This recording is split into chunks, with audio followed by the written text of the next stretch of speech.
Hey, what's happening? Thanks for tuning in to another episode of Let There Be Talk. This is episode number 245, and it is sponsored by my incredible sponsor, Earthquaker Devices. The best sponsor I've ever had, man. Talking about over 2 years of sponsoring this podcast. Thank you for all the support, Earthquaker. You guys rock. All you people out there, support Earthquaker Devices. You don't know what they are? Hit their website, earthquakerdevices.com, and find out. They make some of the badass shit that you probably hear every day on the radio. They make guitar stomp pedals, rock and roll boxes. You know what I'm talking about. That shit that made Jimi Hendrix sound badass, or the thing that makes Nirvana sound cool, or even, any jazz you might listen to, or funk, or country. Any kind of music, I guarantee they're using a pedal, and I hope they're using Earthquaker Devices because they are hand-built, bulletproof, right, made in America at Akron, Ohio. Yes, Earthquaker Devices. I'll give you a couple rundowns of their products. They've got, I don't know how many pedals they got here, probably 100 pedals. Let's go to page 4 today on their website because I want to give you some new names of pedals because they got the greatest names. Dirt Transmitter. That was me all weekend in Vegas. No shower, same clothes. I'm the Dirt Transmitter. What else they got? Dream Crusher. That pedal should just be called Hollywood right there. They got a pedal called the Dream Crusher. The Dream Crusher is a fuzz effect designed to make your guitar sound more awesome. Yes! Just turned into Brody Stevens there when I touched the Dream Crusher. Look at, okay, what else they got here? C Machine. Oh, my favorite, the Park Fuzz. Anyway, get yourself a guitar stomp box or one of their cool hats, hoodies. They even got baby clothes. They got a onesie I tried on. A onesie, yeah! Earthquaker Devices.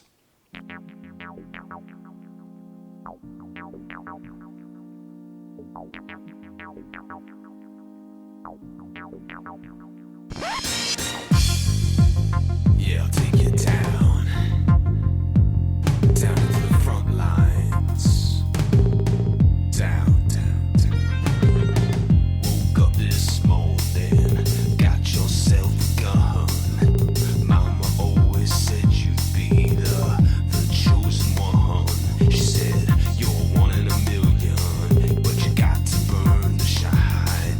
You were born under a bad sign with a blue moon in your eyes. You woke up this morning and all the love you had was gone. Your papa never told you about right and wrong. All right, let's get into the episode here today, man. I have been on a streak of incredible guest artists on this show, and I can't tell you how fucking great it makes me feel. When you get some of your dream guests, it's unbelievable, and today is another dream guest. My guest, if you watched The Sopranos, or you watched Sons of Anarchy, or also Shades of Blue now, brand new hit show. You know this beautiful lady and love her work. Drea de Matteo is my guest right here on Let There Be Talk. If you've listened to this show over the years, I've talked highly about records, movies, certain painters, artists, and also the show The Sopranos. Arguably, I can't even say that fucking word. The best show on TV, let's just say that, okay?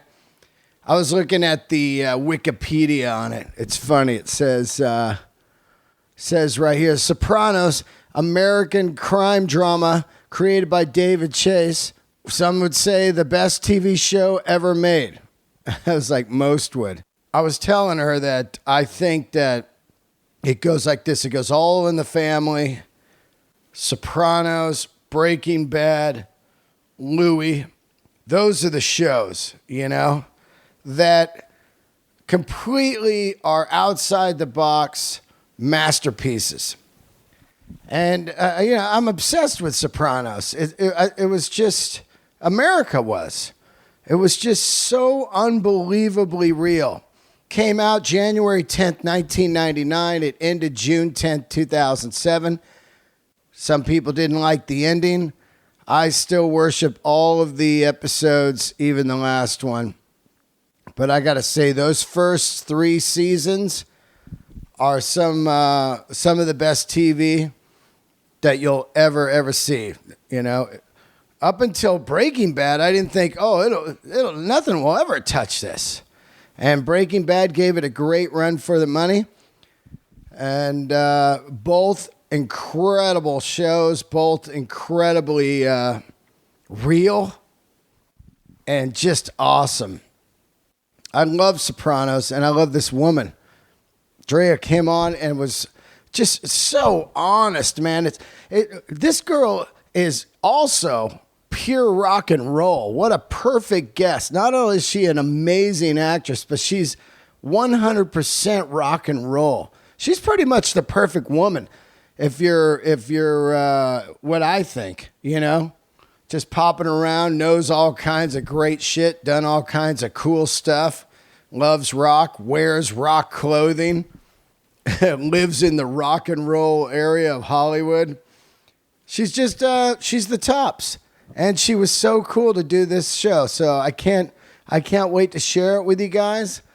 And spread the word, man. Spread the word. Let people know. I've been tweeting about it, and boy, does she have some big fans, which are well deserved. She hasn't done any garbage. Let's just want to look at a couple things here, facts on the Sopranos. If you're one of those people that have never seen it, like, what are you doing? You're busy watching other garbage shows. Sit down and watch. I guarantee you watch 5 episodes in a row, and you won't leave the house. You'll just start calling in sick and shit, man, to finish it. It is like a drug. Anyway, so I'm going to get to the episode. Before I do, let me just give you a quick rundown, which, by the way, I'm doing 2 episodes this week. I'm also doing a full Guns N' Roses report, which will be out the same day today. So I'll be talking about the Vegas shows and my love for the Use Your Illusion records, which I think are completely fucking underrated. And I think if I get deep into those records and talk about them, maybe you'll understand them a little more, or maybe you'll go back and listen to them, or whatever. Anyway, that'll be happening. This week, Red Band, Joe Bartnick, and myself will be at the Irvine Improv on Wednesday, and I'll be headlining, so come down. And then this weekend, I'll be out there at Coachella seeing GNR again on Saturday, so no shows this weekend. Next weekend, April 22nd, 23rd, I'll be headlining La Jolla Comedy Store with Spicer coming with me. And the 29th, I'll be in Fresno at Frank's Place, downtown of April. And then the incredible Reno concerts coming up. May 17th through the 22nd, I'll be at Reno Laugh Factory and headlining. June 28th through July 2nd, I'll be headlining Denver Comedy Works. I guess that's about it, because I'll be doing a shitload of talking on the other episode with Guns N' Roses. But let's get into this episode. I love all of you. Keep leaving reviews. Leave the reviews on iTunes. If you want to donate to the podcast, go to patreon.com/Dean Del Rey. Make a small donation, whatever you want to do. Right now, light the candles. All right, here we are, another episode of Let There Be Talk. Great guest. Introduce yourself. Hi, I'm Drea de Matteo. Does this mic work? Does it work? Does it work? Yeah. We're at your house, and this fucking room is just rock and roll right here. This room we're in. This room used to be a music studio before we moved into this house, and I bought it from the guy who wrote Footloose. Oh, really? Yeah, this house? Tom Snow. His daughter was living here, and he was his daughter, or he did, turn this into some kind of recording studio. And then when me and my ex broke up, I literally chewed the wires to disconnect the studio. The cables were like 12 feet thick. I sat here behind the fucking console like a rat, chewing through the wires to get the fucking studio out of here. Wait, now the gear was still in here when you bought it. The Footloose guy left the gear in here, the recording studio stuff. I bought all the gear for my ex. Wow. I bought the whole thing for him. We know who your ex is. It didn't do me any good, I'll tell you that. Because I didn't know another musician was going to move in. I should have left everything intact. Yeah, right? Like, because now he has to go away and go do a record somewhere else, and then you don't get to see him. Yeah, but Shooter never recorded in here anyway. I mean, he did his demos in here. And now Yeah. Michael has a better deal in the basement because it's a better room. Yeah, in the basement here? Yeah, in the front garage. It's gonna be all deluxe. Oh, when we're wow. done. Now, your ex, of course, is Shooter Jennings, and your current man, fiance? Fiance. Because yes. he It's my proposed to you on stage. I watched it. Yes, he did. During a Whitesnake concert. Yes. Right? Just to torture me. Is this love? Is it burning hot in this room? It's okay. It's a little hot. It is. Did you always want to be a mom? I didn't know. It wasn't like it was something I was dying to do when I was little, but once I started getting older, and probably this is how Shooter and I broke up, I tortured him to have kids. Oh, really? Yeah, I was getting older. He's a lot younger than me. Right. So, You're not even that old. I'm 44. 44. You're born in 72? Yeah, no, I'm old. I'm up there, man. I'm up there. Yeah, but now when you're with Shooter, what are you like? How old? I was 30 and he was 23. Yeah, so you weren't even old then. No, but he was 23. Wow. I mean, that's a baby. Wow. Come on in, baby. That's insane. Come on. 23. Where do you guys meet at? Like a Stargun concert? Yes. We did meet at a Stargun concert. That's the truth. That's insane. Uh-huh. You like rockers. I did. Well, yeah, well, I guess Shooter was the first. I dated one other musician, but Shooter was the first musician, and I stayed with him for 10 years. So after that, I guess I swore I'd never go out with another musician, but after having done that for 10 years, I don't know that I would have any fun being with anybody who didn't play music. Yeah, I love because- music so much. And also, do you think you like dangerous guys? Like, I mean, like another... Well, Shooter wasn't dangerous at 23 years old. You know what I mean? If anything, I was dangerous Yeah. at 23 years old. Michael, on the other hand, that was definitely that was the danger zone.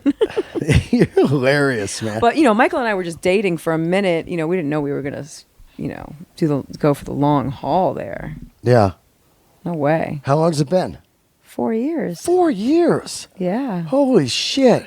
4 years. Let's I don't even know what talk a time's little on. bit about... I read that you grew up in Aretha Franklin's house. Is that real? That's real. Well, it wasn't her house, really. She was renting it for a little while. I don't know how long she lived there for. I mean, she might have been there a long time, but this fucking house was out of control crazy. But I think it was haunted, and it was a bad luck home. In Nothing good Manhattan? happened there. Yeah, it was right next door to the Guggenheim in one of these like crazy brownstones, pre-war brownstone. And they offered my dad to buy the whole building back in those days for $400,000. Did he do it? No. Damn it. I would never have to act again. I know. Right? Ever. I'd be rich because of that house. Oh, my God. What was that house like? Was it just one brownstone? Holy shit. It was nuts, man. Or was it a bunch of units in a building? Well, when we lived there, we rented the two floors. Then there was an artist named Krissa below us who had another enormous like loft area on the bottom floor with a huge backyard. We had the top 2 floors. The elevator went right into our house. And then the owners of the building had the top 2 floors. Wow. It was one of those giant ones. This wasn't like a townhouse or a brownstone. It was a mansion. Wow. Yeah, it was unbelievable. And we rented it back in those days in the 80s for like, I don't know, $1,800 a month or $2,000 a month. Wow. All wood panel walls, 18-foot ceilings. It looked like it was Dracula's home. It's great to grow up in a city, right? Don't you think? Oh man, I mean, I grew up in Queens also, so I was between my grandma's house and my parents' house in Manhattan, but it was the best, man. Yeah, right? I mean, because you get all the culture, Yeah. all kinds of flavor, You just feel so much like worldly without Yeah. even Well, traveling. I had both, which was Yeah. great because I had Queens, which I wouldn't really, that doesn't qualify as the suburbs. It kind of qualifies as the armpit of America. I've never been to Queens. The Isn't that toilet weird? of New York. But now they're building it up to be as cool as Brooklyn. But, you know, Well, it and keeps now, squeezing out, right? It Oh, goes man. Manhattan, and now all of a sudden Brooklyn is $1 zillion, and then, okay, well, Yeah. we got to go to Queens. and all these brokers, you know, because my house burned down last year in New York. So everyone's trying to push me into Brooklyn and Queens. I'm like, do you understand how fucking hard it was for me to get out of Queens? You're going to make me go back? Wait, you had a house that burned down? My house in New York burned down. Really? Last May, right around this time last year. Wow, from what? There was an explosion in the. It was big news when it happened. Right. It was on the LA news. It was Wow. a big deal. 3 buildings went down. This fucking greedy landlord didn't want to. Oh, I read about that. Was it in Brooklyn? No, it was on right off of St. Mark's. Oh, St. Mark's. Which is like, you know, the most famous street in Manhattan if you love music and Oh, art yeah. and all that shit. It was the East Village. So yeah, that burned down. She was siphoning gas lines. She was trying to make one gas line be the gas line for 2 buildings. Oh, so So she wouldn't have to pay. Wow. So my building wasn't even a part of that. My building went down first. Wow. Yeah. So fucked up. That's incredible. 2 boys died, 2 young boys. Oh, Terrible. One kid on a date paying for his girl. She had already gone outside and he was paying the bill. I would have dined and dashed that night. oh, And the busboy. God, that is brutal. Awful, beautiful young boys. They give you a payout? Nothing. What? I just got today was the first day that I actually made a phone call about it to see where the case stood. Oh, I They mean, just arrested the people that own the building, the construction. They got their contractors and stuff. So that's all I know at the moment. wow. Yeah, That and I is- lived there 25 years, so I paid no rent. Wow. You know. Oh, it was a rental. It was a rental. Oh, you're under rent So control. I'm fucked. Oh, you know. you are fucked. I know, but I lost, like $1 million worth of stuff. Oh, I've been living there 25 years. I also just moved my mother out of Queens. So I took all the important stuff with me. I was like, I'll put it in the apartment. I'm not going to be there. I'll be in California. oh my God. So all the photos. A room this size filled with photographs. That's how many photos we used to That's my fear. I've got some photos of me from the 80s to now, with put them in a safe, fireproof huge safe. rock stars, and like back in the day when I was rolling playing music, and also I collect rock photography. It's my favorite thing in the world. Oh, Just you must have cool shit. rare. Oh God, you got to see it. So I saw some of your stuff here, and Yeah, not much. Some of them are shooters. Some of them are mine. The Right. Diltzes are mine. The Marshalls are his. but if I lost my photos, like it would really be just insane.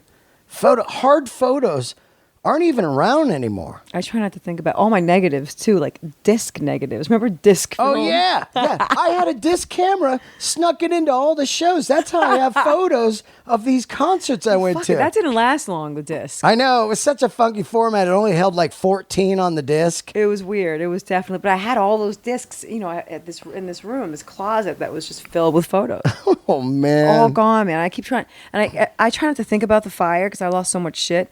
But it's whenever I want to reference something, I'm like, oh, I have pictures of that, and then I'm like, no, I don't. At least you didn't lose your life. Yes. You know? You know what? It's all I care about because me and my kids usually play in front of the building, and the front of the building exploded. Wow. So, Oh man. and we were just about to be there. What was the rent? $3,900 for over 2,000 square feet. Oh. It was fucking huge. Oh. Yeah, it was great. 6 of us could live in there comfortably. I could have lived there. And it's fucked, man. It was really, and it was 13-foot ceilings. I'm confusing that with the other house. That's cool. 13-foot ceilings, so we put another level. So it's all lofts. So there's all these different sleeping areas. And Oh. Are you looking for a new spot there now? last year, my insurance company paid for me to live there to film Shades of Blue. Yeah. And this year, I don't have my insurance company paying. But to live the way we are used to living in New York, it starts at $10,000 a month. Oh, that's gross. Anywhere you go, Brooklyn, doesn't That's matter gross. where. You know? It's fucked up. It is. Now, I've been bugging Michael to have you on the show for 6 months. He tells me 10 minutes before. He always he'll bring it up to me, and then but it'll always be like right in the moment. When Yeah. I'm like, well, can you give me a little fucking time? Yeah, right. But then today I was like, today works. Today's yeah. fine. That is so great. The reason I really want you on, you were on what I consider the best TV show ever. I mean, Desperate Housewives? yeah, exactly. Joey? And with the gardener, Jesse, and all that. But I remember going up to the set once, and Were you friends with Jesse? Is that Yeah. why you were on the set? yeah, I went up there. Yeah, still. Wisteria Lane. Is it still intact? Do they use it as part of the Universal tour? I don't know because I don't take that tour. I did. I did. I just did it for with the Jaws. kids. Like what a cult following that show had. Desperate right? Housewives? Yeah, like it was so weird. I remember going there and there was so much money involved, like Eva and everybody. Like they had an ice cream truck there. Oh, dude, it was like crazy. all day long and shit. I heard those girls had a $200,000 budget to decorate each of their trailers. Oh, yeah, And remember when I that? got there, I went, "Where's my fucking $200,000?" And I was like, "Oh wait, we're not even paying you $200,000 to be here for the whole season. So obviously you're not going to get a budget for your trailer." Oh my god! And I was like, "Well, can I at least bring in my own sofa?" And I did. I brought in my own sofa and I gave it to the wardrobe girl after. oh man, no. Of course, I'm not talking about that fucking I know, show. I know. That would be great if I was talking about that. Desperate Housewives. So cute. It's so Sopranos. cute that that's your favorite show, Dean. God damn, that show is dumb.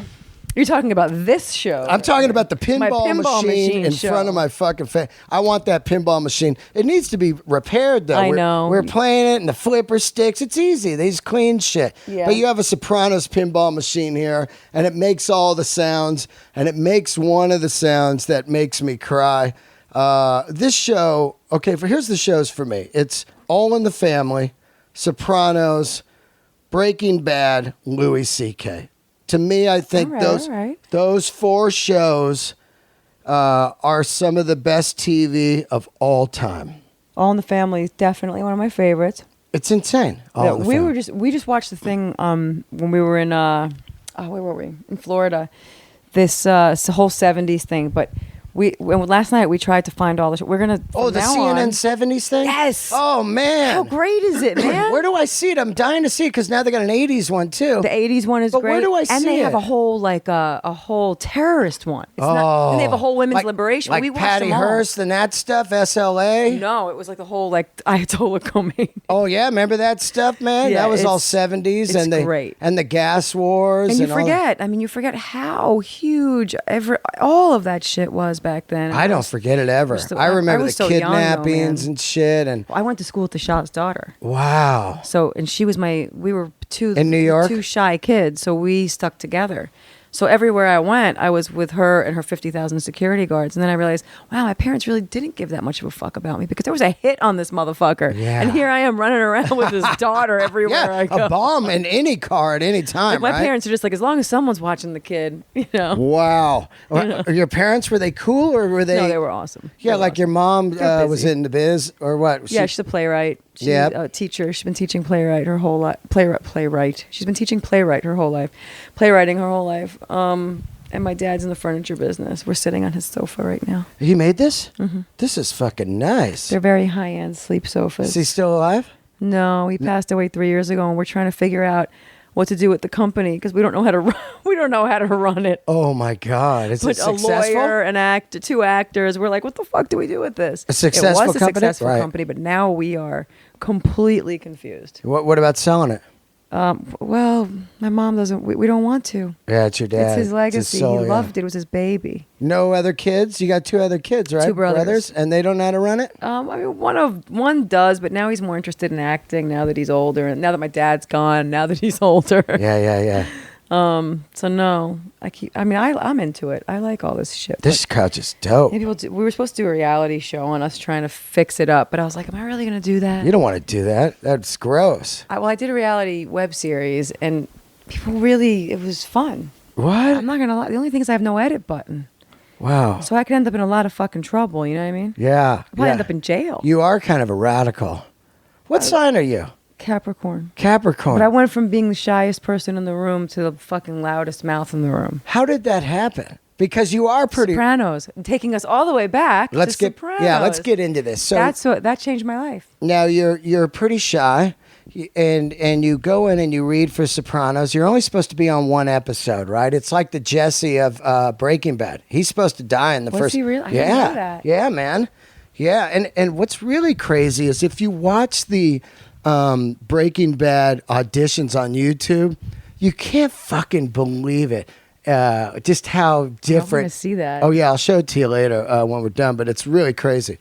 My point is, you go in, you audition. Do you know what the show is going to be like? Do you sense this is going to be big? Because I didn't really think it was going to be huge at first, because mob stuff or like Sons of Anarchy biker stuff or anything that's a category like vinyl with music, it can be cheese. You're like, nah, this is cheese, where it's too big. It's like, oh, you fucking guy, But that film, You're not sure about vinyl, are you? what do you You're mean? not sure about vinyl. I'm not sure about vinyl. I'm not sure about it yet either. You know why? I talked about it last night on KLOS.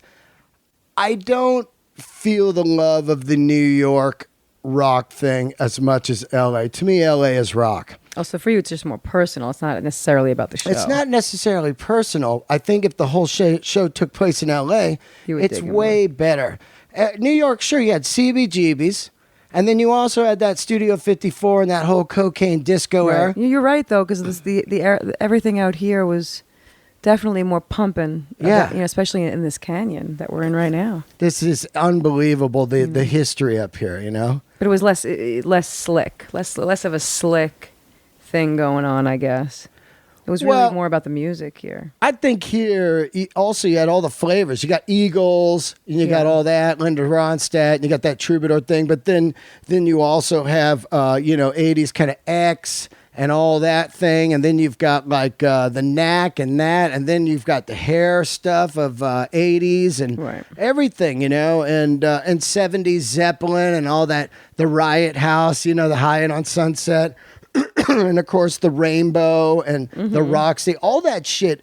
I mean, New York's got like two things, I agree with you. I totally agree. I mean, and just and a lot of it was all born in this mountain here. Yeah. Is that why you chose to live up here? Yeah. It's always been my dream to live here. I didn't know that much about it. Now it's fucked. I mean, it's all right, Yeah. But the only thing that keeps me here is the history. The history, yeah. Yeah. This was Danny Doherty's house, from the Mamas and the Papas. Oh, wow. And the story is, I don't even know if it's true, but one day I was sitting outside. It was my birthday. Shooter and I were sitting outside years ago.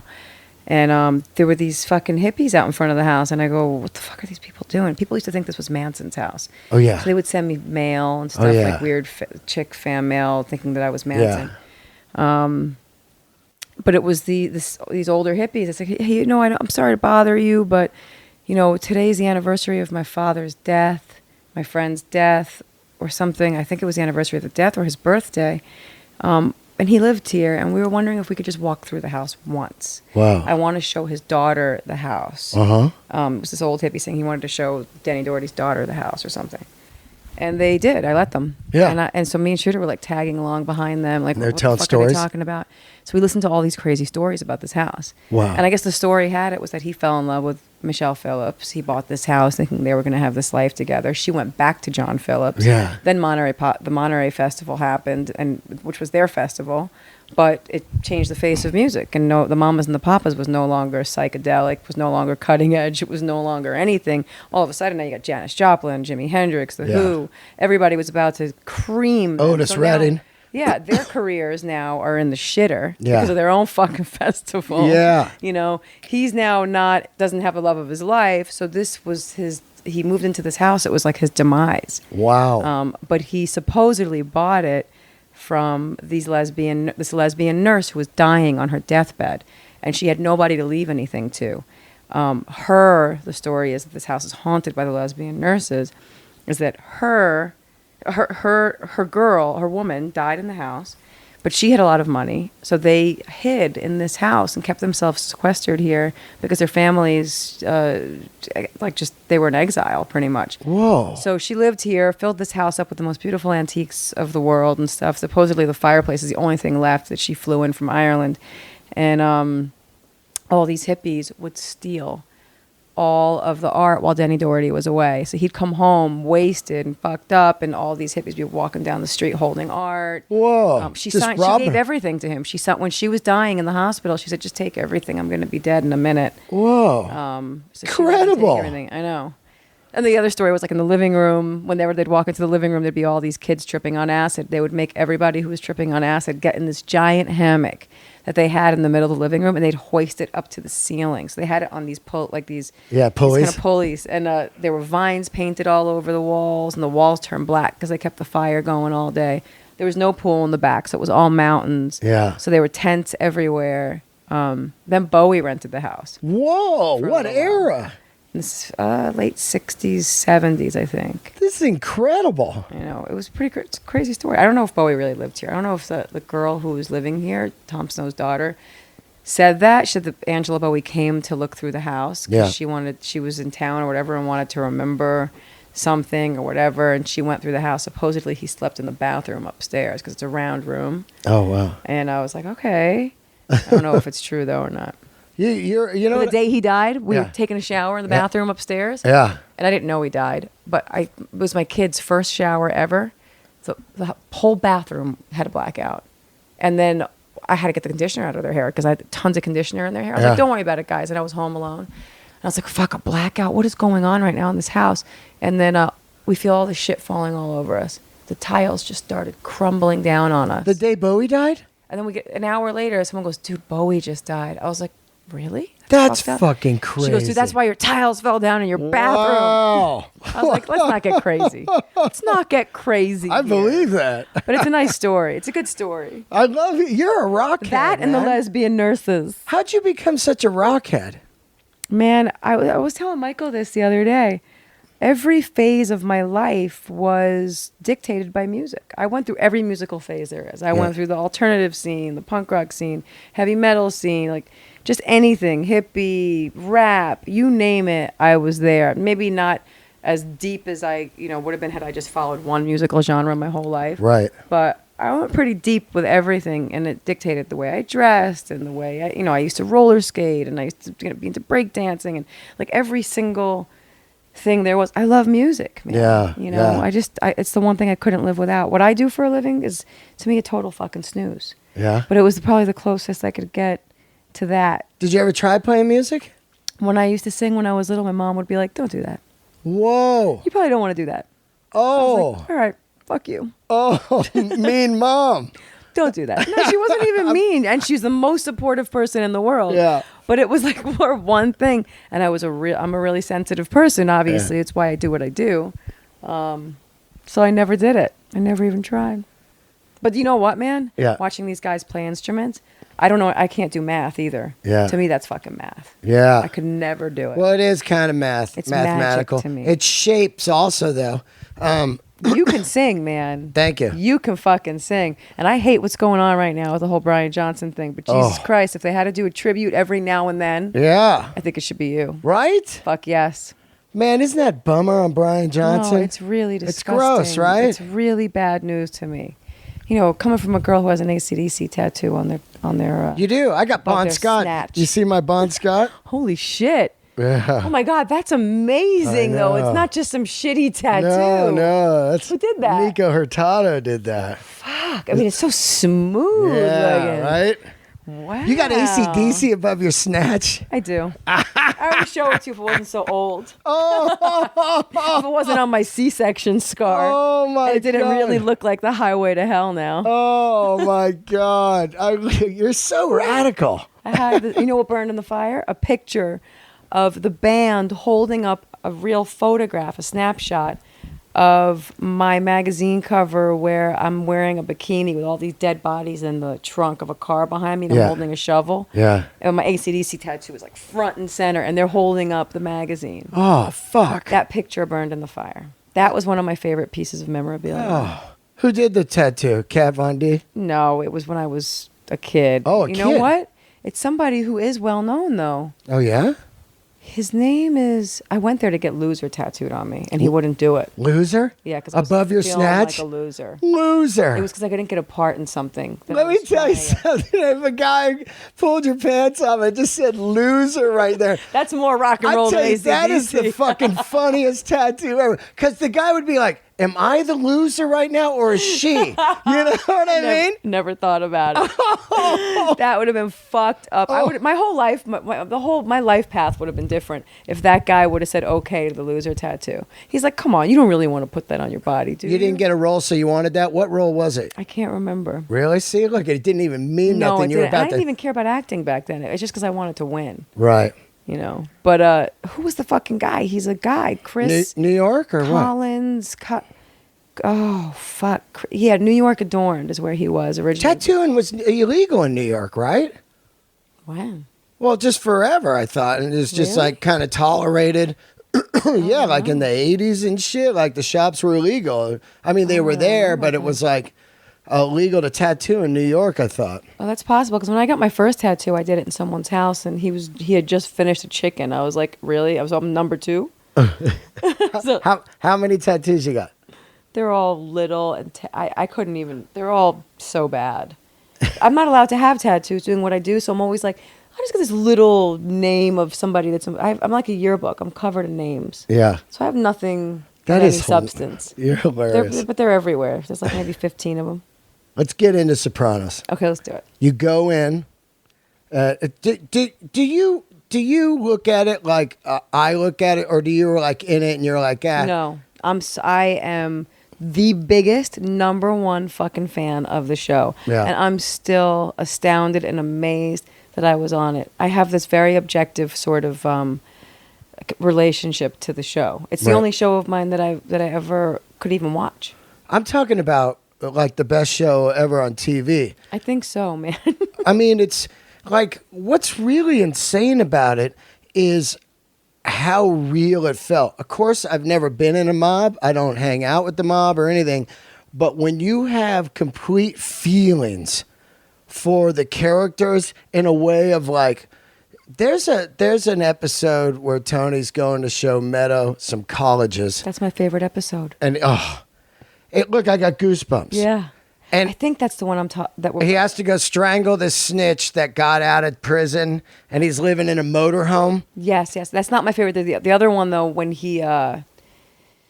she's in college. But go ahead, tell me what you were telling me. Go ahead. I remember I met with Paul The Haggis. writer. Oh, the director. I met with him too. I had a early version of a biker TV show way before Sons of Anarchy. It was called Fresno. And it was all about this low budget gang in Fresno, biker gang, running speed and battling Hispanic gangs and pickers of the 99 freeway. It was all this stuff.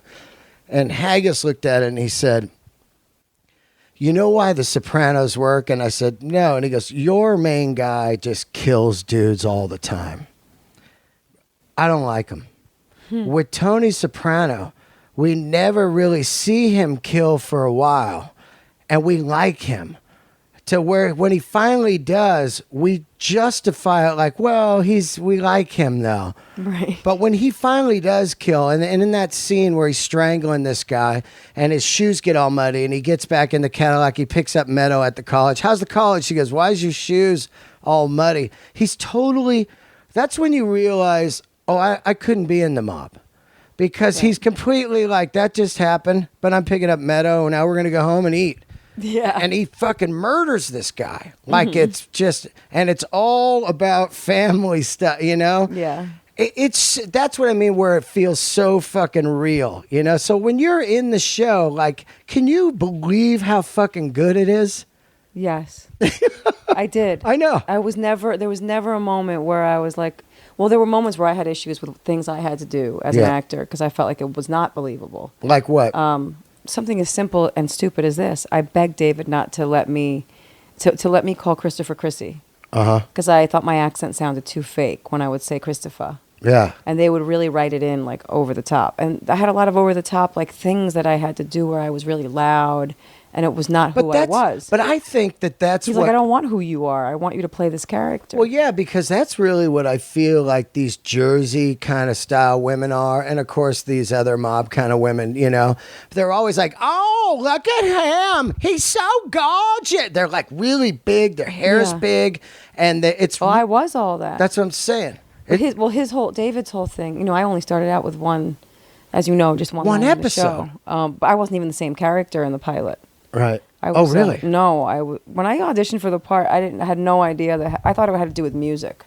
Sopranos. Real? Oh, they kept it secret? Yeah, no, it wasn't even a secret. I just don't think it was anyone. It was just, I don't even think anybody cared. You know, it was like you have a day player part, come in and read for these couple of parts. So I came in and read to play Christopher's girlfriend, which was a nothing role. Right. But he liked me, David, but didn't think that I was right for that part. He said, "You're not very Italian." Right. So you know. But you are Italian. But when I went in there, you know, when you start out acting and you're young and this and that, they always tell you clean slate. Oh, whitewasher. You know, no makeup, no hair, no nothing, ponytail. I'm thinking Sopranos. I'm thinking opera, music. I don't know who I'm going to play, whatever. So definitely not a singer. Yeah, if yeah. you ask my mom. But I went in there and they asked me to play for the Russian whore. Oh. His Russian girlfriend. Yeah. They asked me to play for all these different characters, and I didn't get anything. And he said, I really like you, though. You're Italian, and it was nice meeting you. And I was like, great. Thanks for liking me that I'm Italian. See you later. Yeah. And it was all unknowns anyway that was going to be cast. I remember seeing Nancy Marchand in the waiting room when I went for the first audition. Then that's why it works. It's all unknowns. it was all on. Yeah, if they were high, I was saying this. I was hanging out with Paul Sorvino this weekend, which was so cool. Yeah. And I was like, if they would have never hired me, if they would have hired your daughter, if they knew what they had on their hands, if they knew it was going to be, they wanted Anthony LaPaglia to play the lead role, the network originally. Wow. I don't know if it was HBO or if it was when it was at another network, because I think it moved around to a couple of different networks. Took him a long time to make that show, David Chase. But so then, yeah, they called me and said, would you mind playing the Connecticut snobby restaurant hostess? Because that's what I see you as. I was like, I'll do anything with Lorraine Bracco. No one gave a fuck about James Gandolfini then. It was all about Lorraine Bracco. No one cared. They didn't know who he was. No. So I came and I did this thing with Lorraine Bracco and James Gandolfini. And I was so nervous around Lorraine because of Goodfellas. Yeah. That I couldn't get my line out. So it took them hours to film me just saying, sorry, your table's not ready or some shit like that. And they didn't fire you? No, they would never bring me back. Then a year later, I auditioned for the series. Yeah. I was like, they don't remember that I'm the same fucking girl, and they're not going to remember because my hair is going to be out to fucking here. Wow. I'm wearing my nameplate and diamonds. Yeah. I'm putting on some long motherfucking nails. But they called me last minute, and I was in Queens at my parents' house and had nothing with me. And but they had my nameplate and diamonds in their safe because I got that when I was a kid. Yeah. For my confirmation. My mother goes, no, I have the perfect thing for you. I got that rope chain that you wanted. The only reason you made your fucking confirmation was to get that nameplate and diamonds. Let's go put it on you. Yeah. And my name's Andrea. It's close to Adriana. That was the character they asked me to come in and play. And that was it. We were eating chicken cutlet Parmesan Heroes in the car on the way to Silver Cup because that's where I was going in Queens. Yeah. And I went and I auditioned for his girlfriend again. But again, it was a day player role. It's so weird that they didn't episode. remember it was you. They remembered it was me. Okay. They told me later. But I didn't think they remembered. Right. You know, I was like, why would they call me back? Right. Because that's a lot, sometimes what a curse. Like when you'd maybe talk to David Chase later and he goes, you know, you would have been great for the whole series, but you were on that one role. We couldn't just bring you in. It would look fake. They turned it around. They made me a restaurant hostess on the show. Yeah. Because I was a hostess in the pilot. But if you see the pilot, my hair is slicked back in a ponytail. I'm like this kind of quiet, not, you know, I have no accent really. Totally different character. Wow. But then I went and auditioned to play Christy's girlfriend. Yeah. I talked like this. And I only had like 2 lines. But that was the thing with David. I was always worried about sounding like a caricature of that. Because you can very easily turn that into just a fucking clown. Yeah. And I guess the thing I never did was, you know, I was always so careful not to turn her into a clown. Which is why it worked. But as far as the show goes, what you were saying about the show, I think that what separated, and this is like Breaking Bad, and I never finished watching Breaking Bad. Is that right? It's the only show I wanted to watch, and I haven't watched. Because I had kids. Yeah. And then I just started watching fucking Mickey Mouse Clubhouse and everything that Disney has to put out, and I'd like shoot myself in the face. But that's what happened.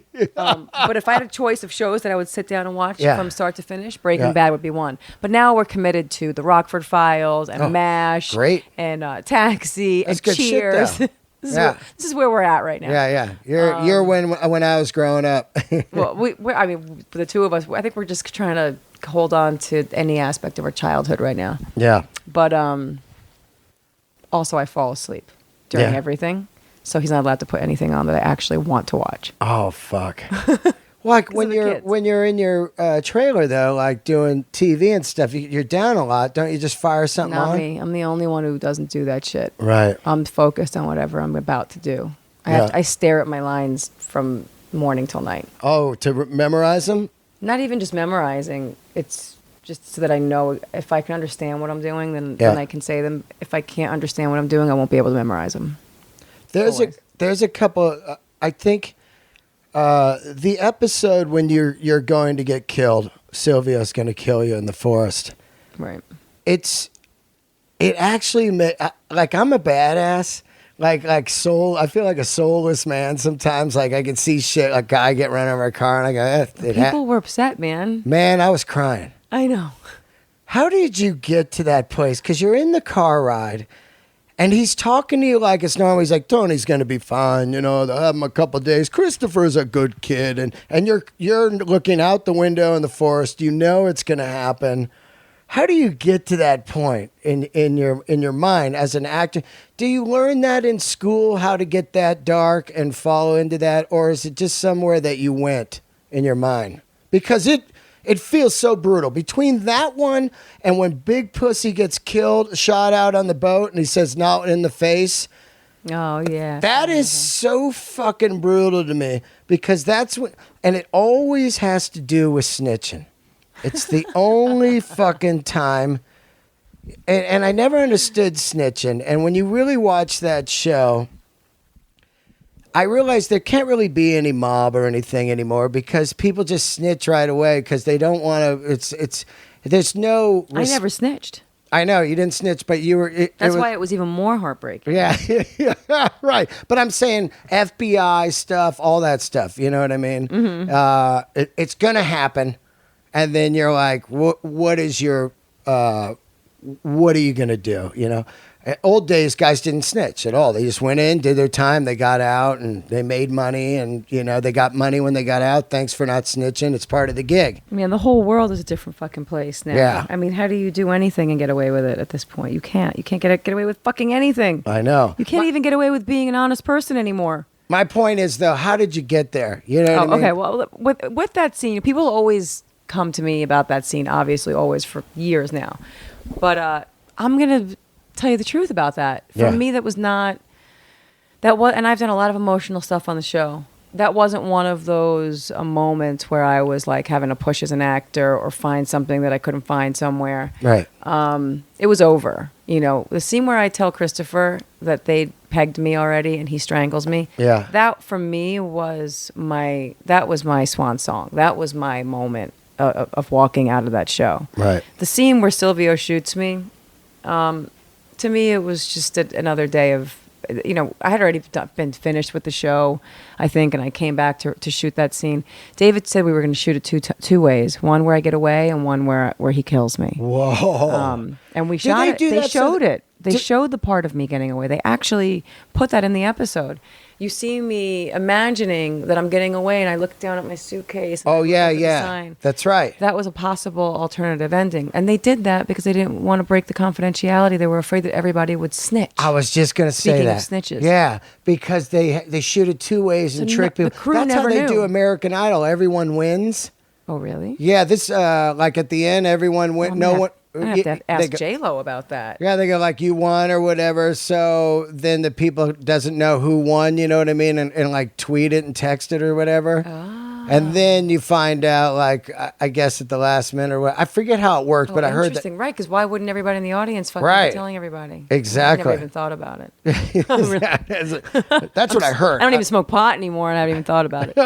But with that part on the show, there was, I'll give you a little piece of trivia, and people always love hearing this fucking story. The scene in season 6 where Christopher goes to Tony Soprano in the laundry room and says Adriana has been talking to the FBI, and he says, "Don't worry, I'll take care of it." Oh yeah. That scene lived right before Stevie picked me up. That's where it was. Wow. That's how it was written. Right. And I begged David to take it out of the episode. I said, if you have that scene in the episode, there's not going to be any. It's like this. It's like the episode isn't scored properly. Right. The reason why that end was so great had nothing to do with my character or whether or not I was a good enough actor to make the part. I really do believe it was how he created the show, the way he positioned every scene, the way he scored every fucking episode, you know, because they really were like these fucking songs, you know.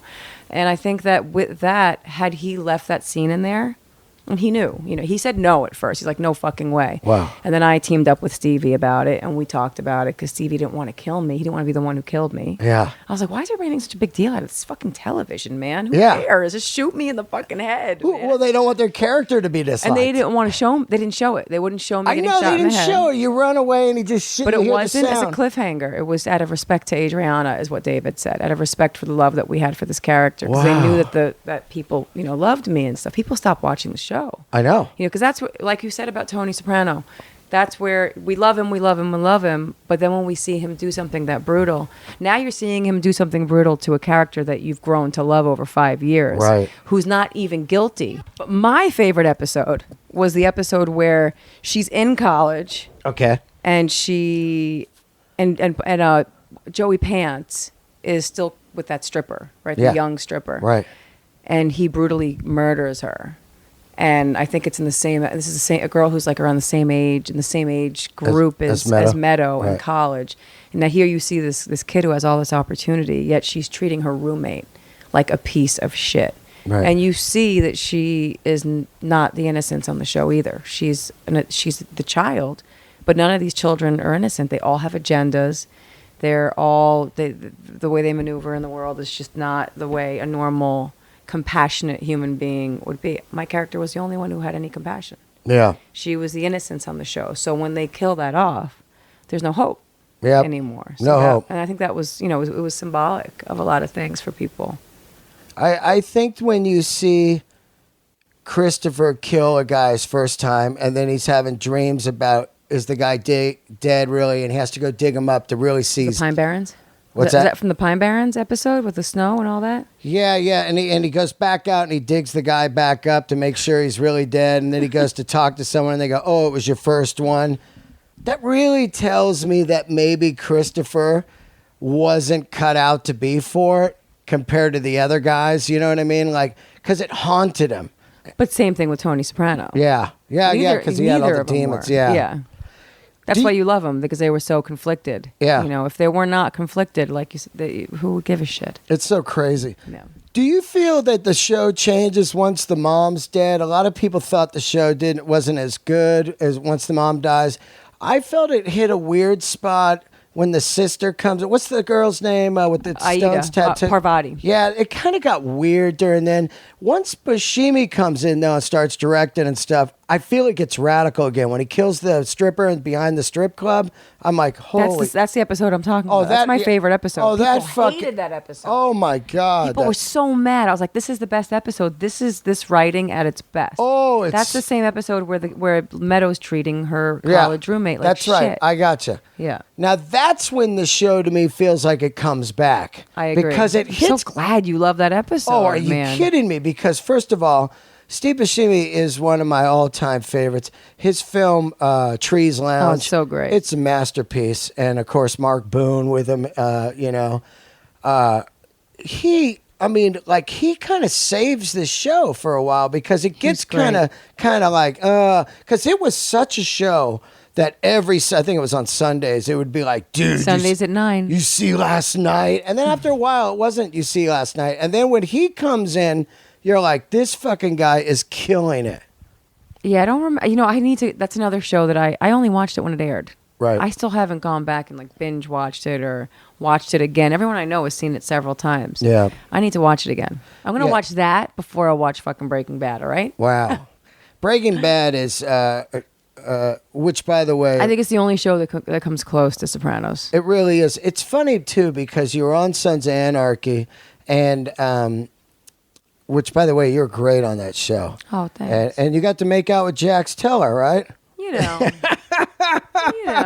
it's Charlie, not the same as making out with Michael Imperioli and James Gandolfini, though. I got to be honest. Man.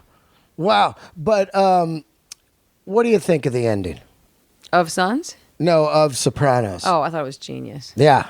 I thought it was fucking genius. Yeah. I thought, first of all, 50% of your fans are going to hate you if you kill him, and the other 50% are going to hate you if you don't. Yep. So what are you supposed to fucking do? And then you have a show that always left people hanging on a Sunday, where everybody was freaking out on a Monday. It was water cooler talk. Totally. So now you not only have that, you think your whole fucking TV just exploded. Yeah. Everyone thought there was a glitch. I mean, Yeah. we Like, watched hey, what it. happened? Can turn it back on. Dude, that was genius. I don't even know if David knew what he was doing in that moment. I don't know if he knew that it was going to turn into everyone thinking that there was a technical error.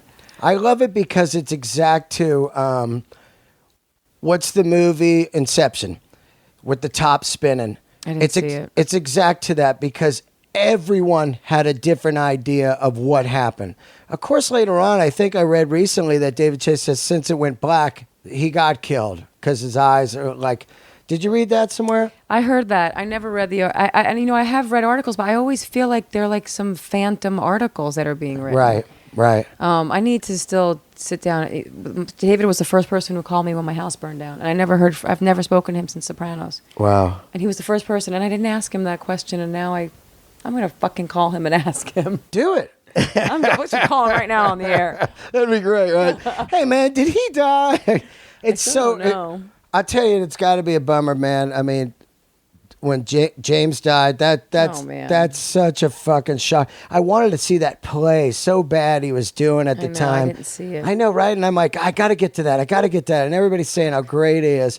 What kind of guy was he on the set? Was he a great guy? He's a radical. I know he's a radical. He's pretty radical. Yeah. But forget about all the other stuff and all the stories. He was a teddy bear.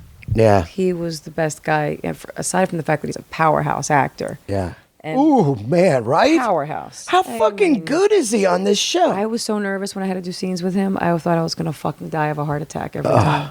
Because you're thinking he's going to be like, what are you doing? Right? Like, I mean, he's like a modern day Brando, not in a mob way, but in just the small facial things he would do, the movements, the temper, how great the temper was. It felt real. He scared the fuck out of you, you know? About it. No, there's that scene. He's a tiger in a cage, man. There's a scene where the guys are going to kill him in the car.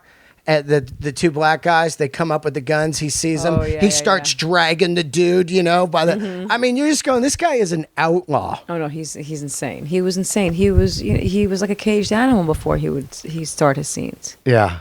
Ray's like that. Leota is another one like that. But Jim is he was. I mean, I forget about the fact that I was nervous to work with him. I had a crush on him. No shit. And I had to play these scenes where you had a crush on him. Oh my God! Everybody had a fucking crush on him. Is that right? Everybody had a crush on him. We had a joke on set. I can't believe I'm going to say this. I don't even care if Deborah hears because I'm friends with his wife. Yeah. His little daughter's Blackjack's little girlfriend. And funny, Jim and I were never really tight when we were working together, but I've become friends with his wife after his death. She lives in town? She lives down the street from me. So, and I love her more than I love most people in this world. So I'm going to say this, I don't give a fuck, but we had a joke on set that whenever Jim would walk by, the girls would go like this, like a water faucet. That's how wet you got? That's how everybody would get when Jim would walk by. Jim, he was like, he was the sexiest fucking guy in the world. Wow. The least expected sex symbol, and he was that. And what do you think it was? Just the power and the talent? The talent? His personality, who he really was, number one. But the eyes.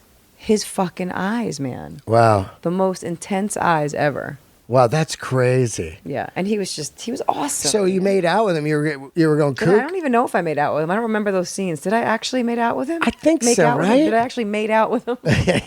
You would have remembered. I don't know if I did. You would have remembered. I don't remember the fucking show. I need to go back and watch. Me too. I mean, I'm sorry I'm geeking out on it so much because it was just such an iconic show fine to with me. me. It's my 'Cause favorite. You're talking to a guy that doesn't watch TV. I don't watch TV. Me neither. So, 15 years, I'm on the road playing music. I don't even the TV's not even fucking on. some- I'm either and sleeping in the people- hotel or playing rock, It's a whole different thing. Sopranos was a whole different Yeah. breed of everything. It's not And even like watching TV. I didn't even start watching it till the third season because people kept going, "Are you watching this show?" I don't give a fuck about shows. And Right. no, you got to watch this show. And I was like, I don't care. And then one day, I was in the hotel and it had HBO. And I was like, I'm going to check it out. And I watched some episode in like the third season. I just turned it off and I go, oh, fuck this. I got to start over, You loved it. I right was away. unbelievable. I was like, and then I was calling So people, good. and they're like, "Dude, you're so behind." I'm like, "Are you watching this?" I felt like a goon, Well, let me ask you a question. What part of the show did you love the most? Did you love that it was a mafia show, that it was a family show, or did you love it because you intellectually got the writing and all? Because that's the thing about this show. It had Yeah. something for everyone, which was why it was so universal. It didn't just pull at certain audiences. It Yeah. pulled at fucking everybody across the board because it had something for everybody. I liked the pacing. The pacing. It felt real. I think season 1, Tony doesn't even kill anyone till the last episode or something. Yeah, I don't remember either. And people are probably going, "You're wrong." But what I'm saying is, and that's when Paul Haggis made me realize, hey, he's right. He's not just this stone cold killer. And the pacing really, to me, comes down to the writing and everything. It was the first show after an MTV world of where it's like edits and Yeah. edits and boom, boom, boom of that bullshit. It was the first thing that felt like the good, the bad, the ugly to me of it's a slow or Chinatown or where there's these movies that are telling a story and unraveling stuff. That's why Apocalypse Now is my favorite film ever, Yes, it's because one of when my you favorites, watch too. this saga, it's not like, okay, we're going to war Yeah. the whole time. It's like what is going on with each guy's mind, and the point of it is to me of like, how do you get somewhere in your mind of, okay, we're a mafia, and a mafia or a biker gang, and I'm not talking regular street gangs. I'm talking about really intricate, long-term, like mafia, that kind of stuff that goes for generations and comes from respect and family and all that weird stuff of like, I don't really have a family to think about that. Like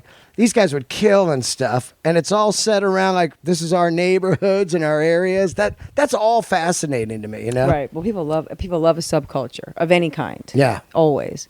But as far as the pacing goes with the show, I think that David Chase really stuck to what his vision was in the way that he wanted to tell the story. Look, if someone brings an executive, I have a TV show about a mafioso and talking to a shrink. It's like, okay, it sounds like a fucking comedy. Yeah. Analyze this or Yeah. something like that. It was the way he told the story. It was the way it unfolded. It was the way he scored Yeah. the whole episode. And a lot of shows, and I see this all the time, and I'd see this when I was even writing a pilot myself for HBO after Chris Albrecht was gone. Chris Albrecht was the main guy there when we made Sopranos. But it was like everyone, even when I was handing in my pilot drafts, they were like, we need to know everything faster. Yeah. We need to know what's happening immediately. We need to bring in more action right off the bat. And I was like, but that's not why you want my show. You want my show because I just came off Sopranos. And my show is sort of like this, but not... My show is a show about Italians anyway, but it was not a mafia show. Right. They made me turn my show into a mafia show. Oh. They ruined the work that we gave. They ruined what they bought. They ruined what they wanted. I see this with everything. I even see it with, even with the show that I'm on right now. Like everything has to be done. Yep. So quickly, especially because there's commercials but with FX, there were also commercials. HBO show, stations like HBO and Breaking Bad didn't have commercials, did it? It did. It did, right? Was it on AMC?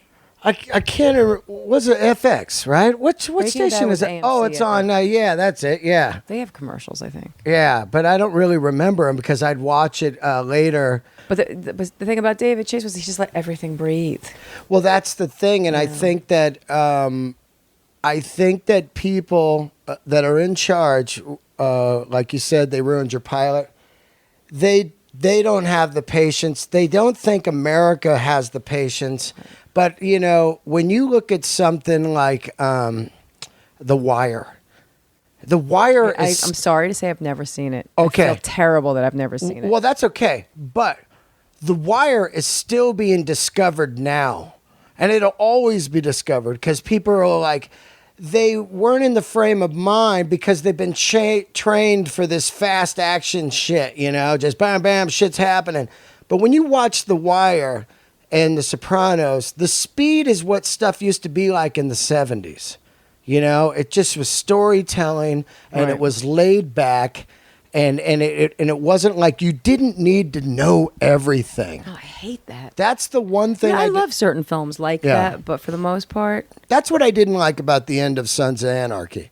It wrapped everything up, you know, and it was just kind of like, oh, I don't need to know everything. yeah. When now you haven't seen the end of Breaking Bad. How long did you go? I didn't go even nearly. Okay, as well far as I should there's have. an epic. It I only mean, supposed to I go was 4 obsessed with those seasons, I believe, characters. 4 seasons, and then they got paid to do one more. Whatever. How many was it? Was it 5? I think it's 5. Oh, that's it? Yeah.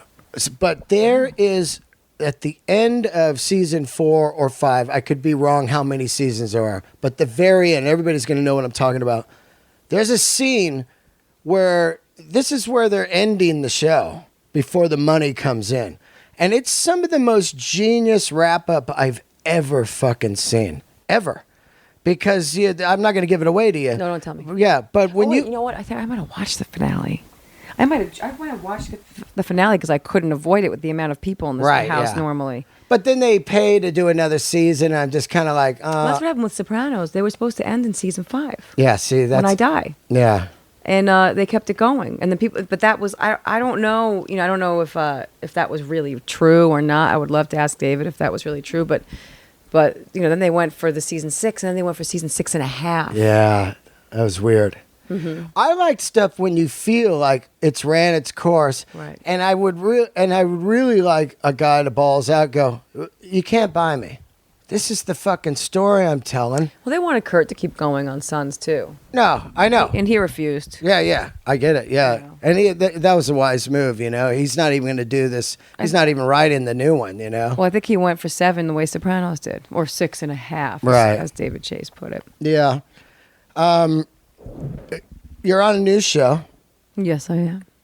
and it's doing great, right? Look, man, we're talking about cable so much. You know, on NBC, you really can't do much. Yeah. You know, on any networks, we're still living in another era. Yep. When it comes to that, but It's weird because if you think about Hill Street Blues, it was the first show to have swearing and we murders. were just watching that on the 70s thing. I tell you on what. that, on that CNN 70s thing. Did you see it? Did you see the snippets from the Kill Street Blues? No, I haven't seen the '70s thing yet because Oh, you haven't seen any of I'm it. trying to see it, but I can't find it online. Like it's okay, on okay. CNN, but where do you find it? Where I don't did you know. find it? I'm gonna get my hands on that stuff. So Shades of Blue, you're talking about like I was saying Hill Street Blues. You're saying you really can't get away with stuff on TV, but it's weird how it's gone backwards, right? Because Yeah. Hill Street Blues really Look at All in the Family, your favorite show. I mean, yeah. you could never do that again. We were watching a snippet from the Jeffersons, Yeah. where they were calling each other all the bad, you know, Yep. all the bad words we're not supposed to say anymore. I mean, it was fucking racy, man. I mean, Yeah. people. It was. And that's what's great about Sopranos too, is that show was not politically correct. No. But everybody's so afraid these days to you know, to just be real and what the fuck and talk about what's going on. I saw a preview for a movie on the plane. I can't remember the name of it. Dear White People or something it was called, or Oh, the whites or whatever, or the no, it was it's like a kid. It's a bunch of teenagers. It's like Uh-huh. this teenage girl bashing on just society, and it's amazing. It was awesome. But anyway, going back to Shades of Blue. Yeah. We are taking all those risks that a show like Hill Street Blues would have taken back then, and we're probably. I'm not very familiar with network television these days. I know on ABC when I was on Desperate Housewives, I wasn't allowed to wear a V-neck shirt. Wow. Can you believe that all of that a show V-neck was shirt in 2009 or and whatever. all about women and these strong women on Desperate Housewives, and I couldn't show any fucking cleavage on the show. That's absurd. I could not. It's believe all it. about sex on that But I show. said, is it the network that won't let me show my tits, or is it the other women on the show that won't let me show my tits? or is it Coca-Cola? You know what I mean? No, it is Coca-Cola. Yeah. I mean, the They're network, like, it's, you know, it's the network and it's GE. Fuck Coca-Cola. It's so weird. Coca-Cola be killing people. Yeah, I know, right? It's like, But GE is like, no. You know, they're probably the biggest powerhouses there on those commercials. I think it's so weird how America tries to hide everything. And But you have a character fucking the gardener. I know. But you can't show tits. Yeah, like you can show understand. adultery, full blown. Tons of it. Tons of it. People backstabbing each other all fucking day, murder, no less. Yeah. But don't show a woman's tit. It's unbelievable. So on this show, you know, J-Lo's on the show. J-Lo's in charge. What is She's that not like? fucking around. She is given the performance of a fucking lifetime. Yeah. How hot is she? Oh my God. It's not. Can I just tell you something? You and Sarah, I was It's not- here for the Super Bowl. Everyone's like, Charlie Hunnam. Yeah, what's it like to work with Charlie Hunnam? I'm like, fuck Charlie Hunnam. Do you have any idea what it's like to stare at Jennifer Lopez all day? You don't have to be gay. Yeah. You don't have to be straight. You're just staring at Jennifer Lopez and you're like, oh my God, that's like a piece of art I want to hang on my wall. Like, how do I get this? She's the original get booty. one of these to put in my house and have it all the time. God damn it. Tell me It's what crazy. the show's about. I mean, it's it's about corruption. It's another subculture because people love subculture. Are you this cops? We're cops, but we're crooked cops. So we're not Mariska Hargitay. We're not Law and Order. We're Right. not solving crimes. Don't get me wrong. I love me some Law and Order. But That's my favorite been- Dirty Harry with Oh, the dirty yeah, with the of Dirty course. Cops one, the second one. oh. Oh, but you know what I'm saying? I Like, don't remember. I- I don't remember anything. I think there's such an interesting thing about crooked cops because there's so many of them. Oh, especially now with what's going on in the world. But Yeah. it's also tough to touch on this subject while it's happening in the world because you can't go that far, especially on a station like NBC. I mean, they're already taking risks, so now you want to throw politics on top of that. I don't know how far we can go, but we've gone pretty fucking far. Yeah. But again, it's so fast paced because it's network television and because you have so many commercials that we don't even have the liberty of an FX show or an AMC show because there are less commercials, that we really have to tell the story, as quickly as possible. But I think that given all of the blockades and all of the challenges that we have to deal with just being on a network, we're kind of overcoming a lot of that at the same time. Yeah. Because, but like I said, I don't know. Like I watched a little bit of Blacklist before I watched my show, and I was like, wow, this show looks great. Like I want to watch this show. But I don't know how many other shows on network TV are taking risks. I only think mine is because it's the only show I know. Right. I haven't watched anything in 100 years that's on network TV, so I don't know. Do you still take acting lessons, or do you just I don't even. You know how many times I've been like, I don't want to do this anymore for a living. I'm gonna go double up on it. Yeah. Oh hell no! I'm not gonna do it unless you're paying my ass. Oh my Lord! I've tried to walk away so many fucking times I can't even count them on my hands and feet anymore. Why is that? Are you over it? I think after Sopranos, I felt as though I had. You had done your Done it. Zeppelin physical graffiti. I know that's fucked up. It's not in most. I believe actors it. I believe wanna it. keep doing it and doing it and doing it, and I felt like I'm going to be typecast for the rest of my life. Yeah. I'm always going to be high. I've only ever gotten called in for roles where I'm going to talk like this. They want me to audition to talk like that. Wow. And to have a sentiment attached to it. I'm like, I've already done it. I'm not going to fucking do some dog and pony show for you. How many times I hear that they're looking for a Drea de Matteo type, and I'm like, well, then why don't you just call me? Yeah. Why are you going to go search for fucking 10,000 other actresses out there? Yeah, you already got So it. I just felt defeated by the industry. I don't love it. Yeah. I had no interest in getting dressed up, as you can see. Yeah. I don't know what a red carpet looks like. If anything, when I see a red carpet, I think I want to throw up. I Yeah. don't think I want to look pretty and walk down it. I don't feel like I have arrived when I see a red carpet. I feel like I want to run. You and I have one of the reasons I really love you, I didn't even know who you were at the time, except for Sopranos, and I was over at Agatha's house getting a jacket made. Oh my God, I was just texting with her. Oh, really? Yeah. Man, I'm dying to have her make me another jacket. But I was going through the book, and there you were, and I was... All those pictures burned. I hope she still has some. Oh, yeah, I she's lost got 'em. all of our pictures She's from got when we 'em. were kids. I didn't know this, but you had a rock store or a clothing store in New York called Filth Mart. Is that yours on Fairfax? No, well, no, but it is my ex and his wife and their little boy. Wait, your who's- ex? My other ex. You were married before, Shooter. No, I was with, I was never married to either. The only Okay. one I will marry is this guy right here, Michael Devin. He's Okay. the only one who's going to fucking make an honest woman out of me at this point because he's out of his freaking mind. And he's Italian. But, You guys are perfect for each other, man. so, I don't know about that. Yeah. But you know, we make it work. But Filth Mart is still there. I love it. You had It's my another buddies. guy, and you guys had a store That was my first boyfriend, my first long-term boyfriend, Mike Sportis. in New York. In New York. We lived together for 10 years and had that shop. Uh-huh. And then when we broke up, I moved here. Is that what you were with doing Shooter. before acting? No, I was acting while we had the store. Okay. And what was it? But A it was rock his and roll store. Yeah. shop? We made jeans. Our Oh. jeans were mentioned in a Jay-Z song because Pharrell used to shop in the store like every day. Wow. So, Terry Richardson and Pharrell, those were our two regular like celebrity clients. Right. And back in those days, they were not really big celebrities yet. Now everybody knows who they are. But so Pharrell would buy tons of these jeans that we made. Yeah. Because they were made from my big fat ass. Yeah. So he was buying them for all the big fat asses that he was working with, you know. You Like, he don't got a loved fat it. ass. I got a big fat ass. I got a big booty. You now and that I'm old, maybe my booty's not as big as it used to. You and but it used J-Lo to be do big. booty off? No, that girl's body is like It's stupid. it is not normal, man. It is not normal what she fucking looks like. She's a fembot.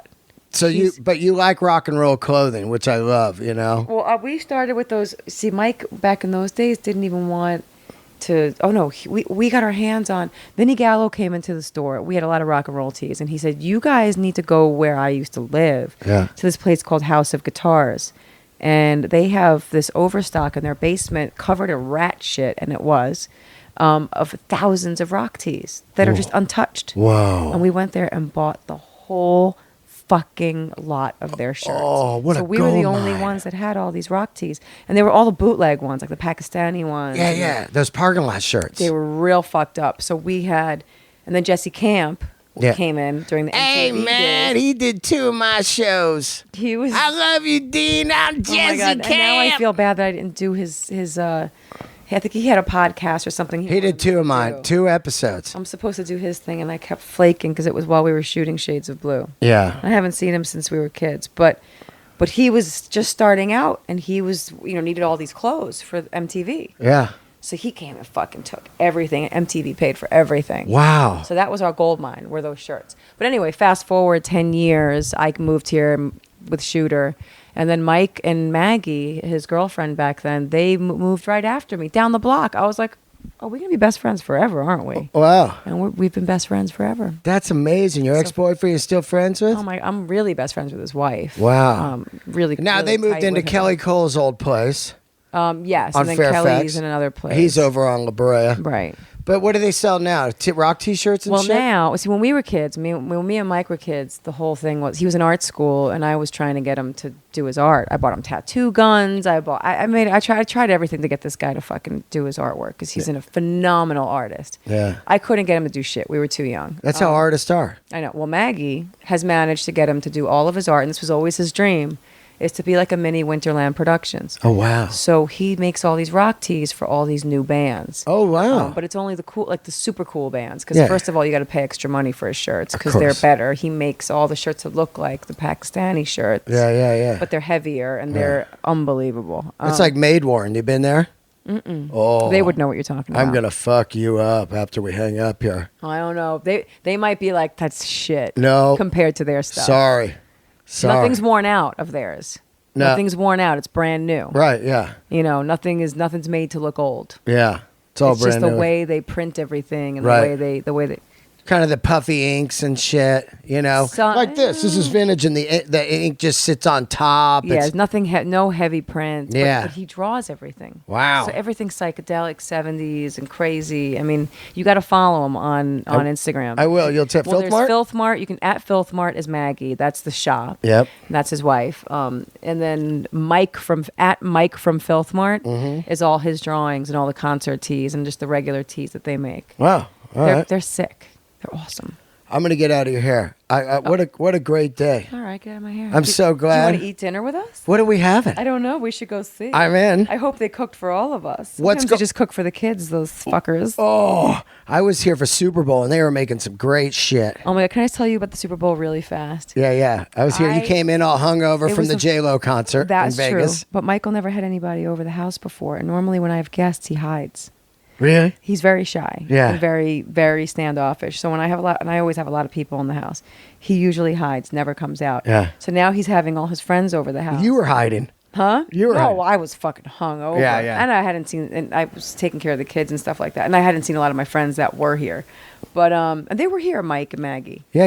Yeah. Oh, yeah. They Oh, were that's here. right. I met him, They yeah. were here. Yeah. But oh, Jesus Christ. I thought he was going to have a fucking heart attack that day. So when are you going to be home? Like, he was acting like he had this. Yeah. I left him food. Yeah. We left cooked food. We left everything for him. Yeah. And he couldn't fucking figure anything out.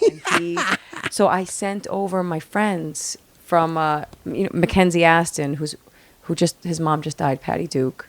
Oh, wow. And his dad was Mac and his wife. They came here to help Michael set this house up for you guys to come over here because they knew I wasn't going to be home in time. It was fun. So we had to send people here to take care of him. It was for you great. guys. We had a great time. Okay, good. But I loved when I walked in the house and there was a party. I was like, this motherfucker had a party. It's great. He's finally moving in. 4 years later, we still don't live together. That's crazy. I know. When's your show on? Thursday nights on NBC at 10 o'clock. However, it just wrapped. Yep. The finale was just this week. So I'm sure it'll start going into reruns, but you can also watch it on Hulu or on demand. And you're getting ready to shoot season 2, right? Yeah, we're going And the back to show's doing really good? The show's killing it. Wow. Yeah. More paper for you this year? No. What? Paper like green? Cash, or, yeah. No. No. They don't pay the way they used to, man. That's what everybody They says. don't pay the way. Not if you're me, you know. If you're Jennifer or Ray, yeah. But Yeah. you know, I'm lucky enough I get my fucking face on the damn poster. Oh, Ray Liotta, killer. Killing it. Oh. I gotta be honest with you, man. Jennifer is. I can't even explain it. She was so busy while we were shooting the show. Yeah. And she's playing a liar on top of a liar on top of a liar. That I feel like I was like, how is she going to handle all this? All of this shit. She's got so much going on. How's she going to concentrate on a performance? Yeah. I think if she had time to sit around or really think about that performance, it could have gone in a whole other fucking direction. She killed it. Really? Yeah, I don't know if you've watched the whole thing, but No. the last 3 episodes of the show, you're just like, holy shit, this she's getting a fucking Emmy. Wow. Yeah, it's great. You got an Emmy for Sopranos. Where is it? In the house? It's over here. It's fucking cool. Don't downplay You know that. what? When you win an Emmy for talking like this, Yeah. sometimes it doesn't work in your favor Whoa. because that's it. People only know you as that. Call out Christopher's name. That Christopher. I hated saying it so much. I still hate saying it. I loved you on the show. Oh, me too. It was man. you were so. Michael said to me the other night, I still don't think that was your best work. I was like, What? fuck, that was my only work. I'll You were talk to you later. I gotta go. You were Drop the fucking- mic. Yeah, you were fucking great. I love you. was my Thank you so favorite. much for doing the show. Thanks for having me. How great Thanks is for that? loving my show. You got Twitter, right? I just started learning how to do that because they make us do it on Shades of I Blue. know. I saw that. We don't Yeah. have to do any press, but we have to do that. Yeah. We have to tweet, and I've never done it before. Yeah, it's fun anyway. You could be like, Oh, it's freaky to me. yeah. I don't like You it. got an Instagram now? I have at Drea de Matteo, and my Twitter's the same, Yep. and I guess my Facebook is the same. I don't know. Oh, I love you. I don't know how to do any of it, man. I know All how to right. Instagram. I post pictures to Instagram all the time. That's great. I'm gonna follow you on there. Yeah, do it. I don't look at it, but I post. You mean you don't follow me? I look at my own Instagram sometimes. Yeah. I look at my own. I Did look you- at pictures of my family and stuff. Oh man, I love it. All right, we're out of here. All right, Let's go man. eat. Let's go see. Let's Bye-bye. go see what's cooking. See ya.